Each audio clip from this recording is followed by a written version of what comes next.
Hey everybody, welcome back to another episode of Talking Cardboard. I'm Cory. And I'm John. And this is our monthly recap of the month of April.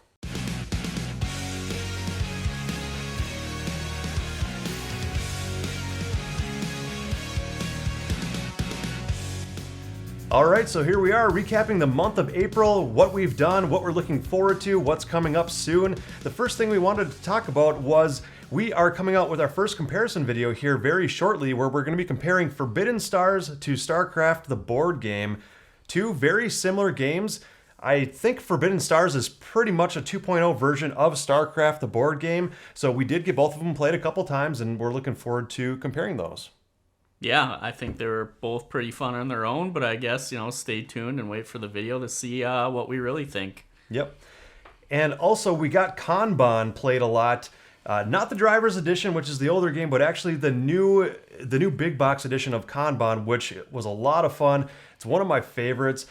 Me personally, I'm looking to get more into Vito Lacerda games, who is the designer of Kanban, who designs very, very heavy strategic Euro games, and Kanban was no exception. It was heavy, very strategic, a lot of theme poured into it too. Yeah, I will say, when we first pulled that out of the box and got it to the table, I was a little intimidated, but quite honestly, it's pretty streamlined for what you're trying to do and how the manager works. Yep. And I had a lot of fun. I mean, I don't remember if we kept the final scores, but I'm pretty sure I was well ahead of the competition both games we played. So clearly, top 10 game for me because I won. So yeah, but a lot of fun. The second game we closed the gap quite a bit. The scores got a little bit closer, which comes naturally more with time too. I think as people understand more of what's going on a little bit. But for a Euro game, the theme just really poured through a lot.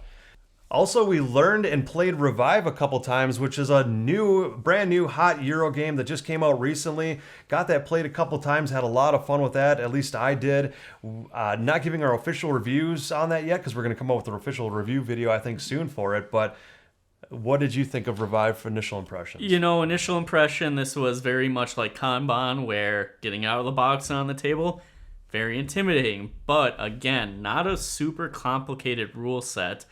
There can be a lot going on with the machine board that you have, but really the actions that you can take each turn are pretty streamlined, and there's not a lot of variance to them. I would say this game is more of a middleweight game at best. Yep. Really, that player board with the machines and all the comboing you can do is the heaviest part of the game. Other than that, you're just playing some cards down either for a top half action or a bottom half action each turn. So it's pretty simplified in that respect, and I really appreciated how streamlined it was for it had strategic depth, but for how simple the gameplay was, it really didn't feel like the strategy lacked for the simplicity in gameplay. So that was really cool too. Yeah. And we also came out with our very first Learn to Play video using Revive for that video too, where we took a deep dive into the first couple rounds of gameplay and also taught the game beforehand so you all could see how the game plays, how it plays in action, so you can make an educated decision on if it would be a game for you or not. Yeah, definitely check that video out if you're interested in just seeing what Revive is or see if the gameplay would be something you like.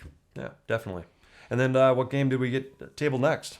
Yeah, we actually played one of Nick's games finally. We got Zia to the table, and that was kind of a RPG, space exploration, combat, trading game. I don't know exactly how to describe it. I keep saying it's very similar to Star Wars Outer Rim. It has that feel to me, but it's more open and sandboxy, I'd say, than Outer Rim. Yeah, Outer Rim, very similar, a little bit more streamlined in Outer Rim, I think, and a little bit more tight to the gameplay. Like you said, it's a little more sandboxy in Zia, which I did appreciate about it. But yeah, with the ship upgrades and the kind of the pick up and deliver and the different missions you can go out and do, it did feel similar to Outer Rim. I will say I did like the mechanic of trying to fit the parts onto your ship because, in a way, it's tile placement. That's true. And we know how I feel about tile placement around here. That was a fun part of the game, too. Yeah, so Cory, what was the game we got to the table most recently? Finally got Jaws of the Lion to the table, which is the smaller box version of Gloomhaven, and we've heard a lot of great things about Gloomhaven. Obviously, it's been either top 1, 2, or 3 on Board Game Geek for however long now, many, many years. So got the smaller box Jaws of the Lion to the table and had a lot of fun with it. We just dived into the very first few scenarios, which is kind of the easing into the learn to play and the whole gameplay in the game. So we're not into the full game yet, but so far as the mechanisms have been more injected and more more introduced to us. I'm liking it more and more with each play. I think it was a little bit too simplistic for me when we first started the first couple now, but it has been getting better, at least for me. So, yeah, what are your thoughts on that? I do like the approach that game takes to Gloomhaven as a whole, because each introductory mission, you're adding a few components, a few rules, some of the different abilities and how they work. And I thought that was a really neat way to get new players interested in Gloomhaven in general. Yeah. I'm definitely, even after these first 3 plays, I don't want to go out and buy Gloomhaven because it's expensive and it's a lot of board presence, but I know there's a online version on Steam that apparently plays the same as the board game, but it removes a lot of that take down, put up, and kind of, tinkering with the components as you go through a scenario. Yeah, and Jaws of the Lion comes in at a great price point too. So anybody who's just looking to give that a shot just to see if it would be something for them, I think it's only like $30-$35. Even at Target now has it. Give it a try. It's worth a try. And definitely the Steam version, I hear, is fantastic too. You can play through a game a lot faster because there isn't that setup and tear down each time, and it tracks all the scores and all the other components for you too. So, and then you have been getting more of an older card game to the table. Yeah, pretty much every other weekend I meet with another group of guys and we do Magic the Gathering. We strictly stick to Commander style games, which has been our staple probably for the last 5 years at least. But really, really fun. I love playing Commander. I like getting together with my buddies for that. And obviously, March of the Machines just came out, so people are trying some of the new pre-cons from that set, or adding some of the newer cards from that set that are very powerful, like Shieldred, like, my gosh. But also, we were just opening up new packs, and that's always a fun cardboard addiction right there. So yeah, exactly. And with all those new segments, and also with the Magic the Gathering card play and a bunch of different things going on, we are also adding, for the very first time here, I think it's going live here soon, is our Patreon page. And I know we've been talking about Patreon in the last couple of videos, but finally we've got it pretty much set to go, 99% of the way ready to post it. It'll be in the description to this video as well. So if you'd like to check that out, any amount of money donated, we greatly appreciate it.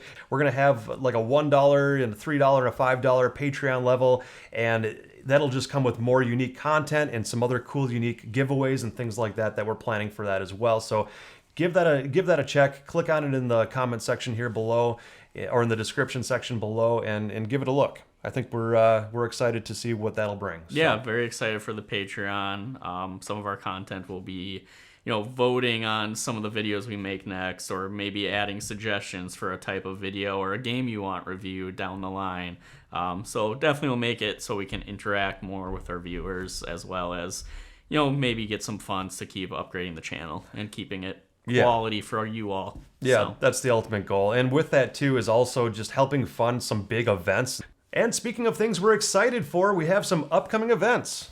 Yeah. May 4th is literally just a few days away, and being the big Star Wars fan I couldn't let that go unnoticed. So starting on Thursday, May 4th, I will be streaming video games, or on Friday and Saturday, we're going to be doing tabletop games, board games, card games, miniature games, all of the above.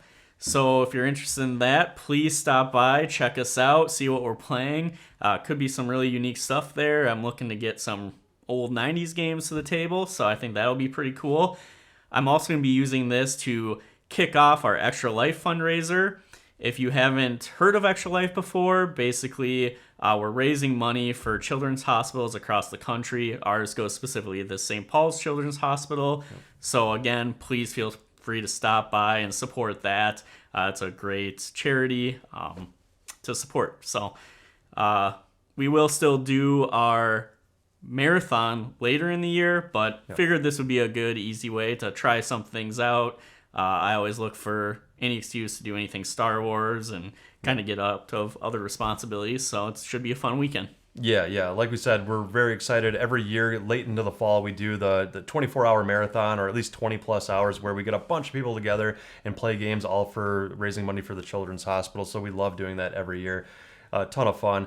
Some of the other things we're excited for are some of the upcoming games that we haven't played that we want to try. I guess starting with you, what are you excited to try? Yeah, so I was actually just wandering around the mall the other day and went to a Games by James, and there, lo and behold, I saw Mall Peak, and that is the successor to Skull Hollow, which I absolutely loved. 2-player game, reminiscent of Shadows of the Colossus video game, if you've ever played that. Essentially, you're taking a tribe of bears in this game, and you're trying to take down these guardians that are protecting their area. So super, super excited for that, and to play it probably most likely with Cory, because I have no other friends. So and compatible with Skull Hollow too, if you want to play 2 versus 2, which we're excited to try as well. For me, I tabled A Feast for Odin recently, which is a huge, very big box Uwe Rosenberg game.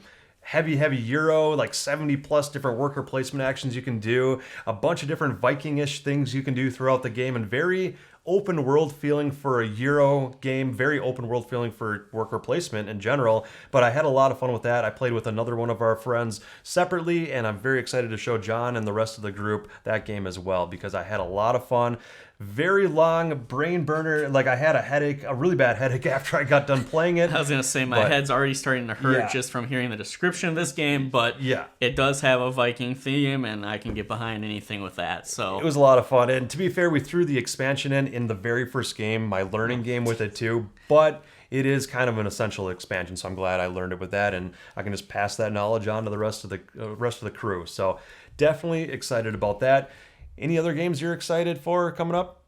Just Star Wars stuff. Star Wars stuff? Yeah. All right. Perfect.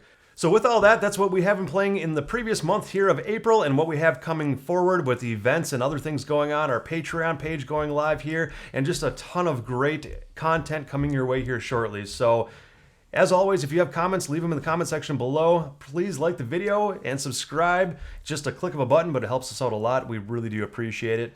And until next time, you all have fun gaming.